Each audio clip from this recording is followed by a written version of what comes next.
Hello friends, आता आपण बघूया विण दोघांतली ही तुटेनाचा एपिसोड रिव्ह्यू.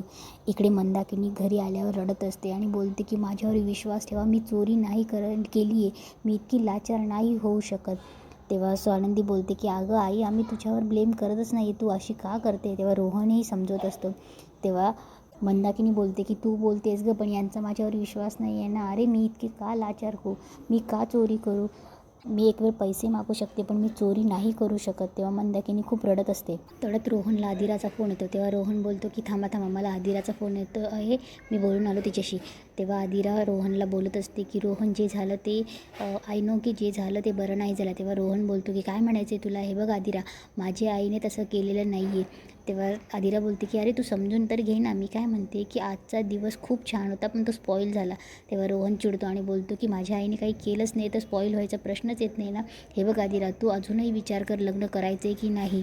हे बघ आदिरा, तुला जर माझ्या आईबद्दल असं वाटत असेल ना तर तुला सांगून ठेवतो की पुढे खूप वाईट होणार आहे, त्यामुळे तू आत्ताच विचार कर. तेव्हा आदिरा बोलते की अरे तू डायरेक्ट त्यात कसं घुसतोय, मला असं वाटलं होतं की तू मला इमोशनली माझ्यासोबत राहशील, पण तू काय तुझं भलतंच लग्न नाही करायचं. मी ना तुला फोनच करायला नव्हता पाहिजे, मी ना उगाच तुला फोन केला. आणि आदिरा फोन ठेवून देते.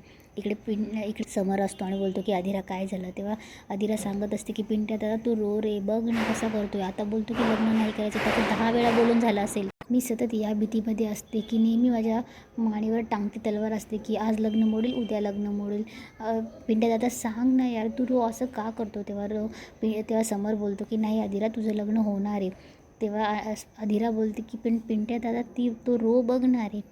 तेव्हा समर बोलतो की काहीही झालं तरी तुझं लग्न होणार आहे, मी तुझं लग्न मोडू देणार नाही. इकडे समरही स्वानंदीला फोन करतो. तेव्हा समर बोलतो की मला तुमच्याशी बोलायचं आहे. तेव्हा स्वानंदी बोलते की हे बघा, माझ्या आईने काहीही केलेलं नाही, तुम्हाला जर त्यावर बोलायचं असेल तर. तेव्हा समर बोलतो की मला तुमच्या आईबद्दल काही म्हणायचंच नाही, अहो मला रोहन आणि आदिराबद्दल बोलायचं होतं. तेव्हा स्वानंदी बोलते अच्छा ठीक आहे, काय केलं आता रोहनने. तेव्हा समर बोलतो की अहो त्यांचं भांडण झालं आहे. तेव्हा स्वानंदी बोलते की हां मग आता रोहनही डिस्टर्ब आहे, तर झालं असेल त्यांच्या दोघांचं. तेव्हा समर बोलतो की हां आम्हालाही काही आनंद झालेला नाही आहे, पण मी तुमच्या कानावर घालायला फोन केला की त्यांचं भांडण झालं आहे म्हणून. तेव्हा स्वानंदी बोलतो की हे बघा, रोहन आणि आदिरा एक सक्षम आहात, ते आता लग्न करणार आहेत, त्यांची भांडणं त्यांना सॉल्व करू द्या. आपण लाईफमध्ये किती वेळा त्यांची भांडणं सॉल्व करणार आहोत बरं, त्यांचं त्यांना करू द्या ना. तेव्हा समर बोलतो की मी तुम्हाला त्याच्यासाठी फोन नव्हता केला, मी तुम्हाला एवढंच सांगायला फोन केला होता की तुमच्या कानावर पण असू द्यात म्हणून, आणि मला माहिती आहे की तुम्ही 4 शहाणपणाच्या गोष्टी मला सांगणार. तेव्हा स्वानंदी बोलते की हे बघा, तुम्हाला अजूनही तुमचा निर्णय चेंज करायचा असेल तर तुम्ही करू शकतात. तेव्हा समर बोलतो माझा निर्णय चेंज करायला मी फोन केलेलाच नाही आहे, आणि लग्न होणार आणि ठरलेल्या मुहूर्तावरच होणार. इथे आपलीच भांडणं मला सॉल्व करता येत नाही तर त्यांची कुठे सॉल्व करायला जाणार आहे मी.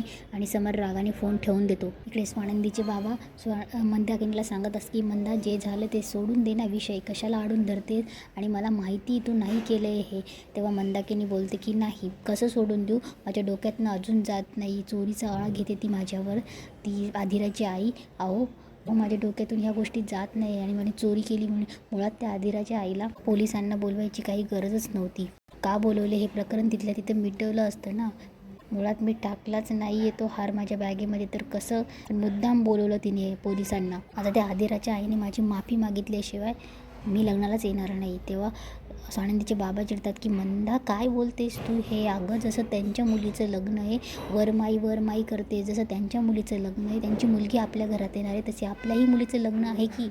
मुळात मला माहिती तू नाही केलं आहे तरी तू अशी करतेस, आणि नसेल तुला लग्नाला यायचं ना तर मी बाजूला सुपारी ठेवेन आणि रोहनच्या बाबतीत सगळे विधी करेन. तेव्हा रोहनच्या बाबांना धाप लागायला लागते. तेव्हा स्वानंदी पटकन सांगते की बाबा हो शांत. ती पटकन सुशला पाणी आणायला पाठवते. तेव्हा त्यांना खूप धाप लागायला लागते. तेव्हा मंदाकिनी बोलते की नाही तुम्ही पाणी प्या, ठीक आहे मी येईल लग्नाला. इकडे समर मल्लिकाला आणि आदिराला बोलत असतात की मला माहिती आहे तुमच्यात भांडण झालं आहे. तेव्हा मल्लिका बोलते की अरे भांडणाचा विषय नाहीच आहे हा. तेव्हा आदिरा बोलते की मला माहिती आहे, पण सगळ्या गोष्टीचा विषय हा माझ्या लग्नावर काय येतो. तेव्हा मल्लिका बोलते की अगं तुझ्याच लग्नाचा प्रश्न आहे ना, पण ते लग्न. तेव्हा आदिरा बोलते पण ते लग्न करायचं की नाही करायचं यावरच सगळ्या गोष्टी का अडल्या जात आहेत. तेव्हा मल्लिका बोलते की अगं विषय तो नव्हता, पण सरळ चोरी येते. तेव्हा आदिरा चिडून बोलते की तुम्ही सारखं सारखं तेच मी किती वेळा सांगितलं की रोहनच्या आईने चोरी नाही केली आहे, का तुम्ही सारखं सारखं बोलतायत. तेव्हा समर बोलतो की आदिरा आवाज कमी करून बोल, आई आहे तुझी ती. तेव्हा मल्लिका बोलते की हे बघ, मी कुठे म्हणते की त्यांनी चोरी केली का, अगं पण त्यांच्या पिशवीत तो हार कसा आला, आणि तुला माहिती आहे का तिथल्या बायका आजूबाजूला कुजबूज करत होत्या की यांनीच हार टाकला असेल म्हणून बॅगेमध्ये. तेव्हा आदिरा बोलते की अगं ते बोलणारच ना, त्यांना बोलावं, ते बोलतीलच, पण आपण का ऐकायचं. एक मिनिट तू हे सगळं एवढं बोलते तर कशावरून तो हार तूच त्या बॅगेत टाकला नसेल. तेव्हा मल्लिका घाबरतेच. तेव्हा आदिरा बोलते की कशावरून तू त्यांच्या बॅगेत हा हार टाकलेला नाही आहेस, कारण की असंही तुला रोहनची फॅमिली आवडत नाही आहे आणि तुला ते लग्न मोडण्यासाठी कारणच हवं आहे. इकडे स्वानंदी तिच्या बाबांना समजवत असते की बाबा बरं वाटतं का आता, बाबा नकाव चिडू इतकं आईवर तुम्ही. तेव्हा स्वानंदीचे बाबा बोलतात की मग काय चिडू नको तर काय करू, सारखी आपली बडबड.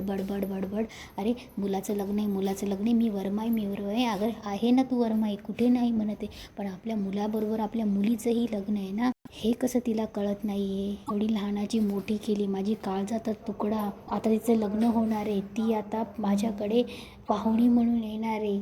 सारखं वरमाई करून का हे करत असते ती. इकडे मल्लिका मुद्दामच रडायचं नाटक करते. आता हेच बाकी राहिलं होतं ऐकायचं. मल्लिका रडत असते तेव्हा समर बोलतो की काकू तू शांत हो. तेव्हा मल्लिका बोलते की अरे रडू नको तर मग काय बोलू, कशी बोलतेस हेच बाकी होतं ना, मी हिच्या भल्यासाठीच सांगत होते ना, आपलंच नाणं खोटं आहे तर दुसऱ्याला काय दोष देणार. तेव्हा आदिरा बोलते की आता कळलं दुसऱ्यावर ब्लेम केल्यावर स्वतःवर ब्लेम आल्यावर कसं वाटतं ते. तू रोहनच्या फॅमिलीबद्दल हेच केलंस, तू सारखं त्यांच्यावर ब्लेम करत आलीस. मला माहिती तुला ते आवडत नाही आहे, पण अगं रोहन तर तसा मुलगा नाही आहे ना, ही इज अ जेन्युइन गाय. पण आपलं सतत त्यांच्यावर ब्लेम करणं, तुला जर वाटत असेल ना की मी हे लग्न मोडेल तर तू मला अजून ओळखलेलं नाही, मुळात मी तुझ्याशी बोलायलाच नको. आणि तिथून आदिरा चालली जाते. इकडे मल्लिका समरला बोलत असते, बघितलं ना हे असं बोललं तर असं निघून जायचं, अशीच करते ही, हिच्या भल्यासाठीच करत असते ना मी. तेव्हा समर बोलतो की हे बघ, तू सारखं तिला बोलत नको जाऊ, लग्न मोडायचं, तुला माहिती आहे ना तिचा स्वभाव. आणि हे बघ आता घरात शुभ कार्य आले आणि आता हे लग्न तर मोडणार नाही, त्यामुळे तू तिला काहीच सांगत नको जाऊस. तेव्हा मल्लिका बोलते की बरोबर आहे तुझं, आणि तिथून निघून जाते. इकडे स्वानंदी बाबांना बोलते की बाबा असं का बोलतायत, मी यायला नको आहे का. तेव्हा बाबा बोलतात की नाही रे बाळा, मला असं नव्हतं म्हणायचं, पण आता लग्नानंतर मी आणि माझं घर तुझ्यासाठी भूतकाळ असणार आहे, तुझं भविष्य आणि वर्तमान ते घर असणार आहे, ती लोकं असणार आहे, तुला फक्त समजून घेणारी माणसं मिळो एवढीच इच्छा आहे. इकडे स्वानंदी आणि रोहनच्या घरी मुहूर्त वेळेची पूजा संपन्न होते. इकडे समरच्याही घरी पूजा असते. तेव्हा आदिराई खूप छान दिसत असते. तेव्हा आदिरा आजीला विचारते की आज्जू मी कशी दिसते. तेव्हा आजी बोलते की तू खूप सुंदर दिसते. तेवढ्या तिथे आलेल्या बायकांपैकी एक बोलते की कॉंग्रॅच्युलेशन आदिरा, कॉंग्रॅच्युलेशन समर. तेव्हा त्यातली एक विचारते की समरचीही बायको समरसारखी हुशार आहे का. तेव्हा मल्लिकामध्येच बोलते की नाही अहो हुशार कसली, मिडल क्लास फॅमिलीतली मुलगी, एवढी काही शिकलेली नाही आणि बिझनेस वुमन तर नाहीच नाही, हाऊसवाईफ होणार कदाचित. तेव्हा आदिरा चिडणार, तेवढ्यात आजी बोलते शांत बसा गं. तेव्हा आजी बोलते मुहूर्त वेळीची पूजा आहे, कसल्या बडबड करतायच गं तुम्ही, काही काय बोलता. परत मल्लिकाने काहीतरी सेटिंग करून ठेवलेली असते. तिथली एक बाई दिवा लावायला जाते, ती दिवा लावणारच तेवढ्यात मल्लिका गुपचूप तिथे ठेवलेली कुऱ्हाड असते ती गुपचूप खाली पाडते आणि त्या बाईच्या हातावर पडते आणि रक्त यायला लागतं आणि तिथेच आजचा एपिसोड संपतो.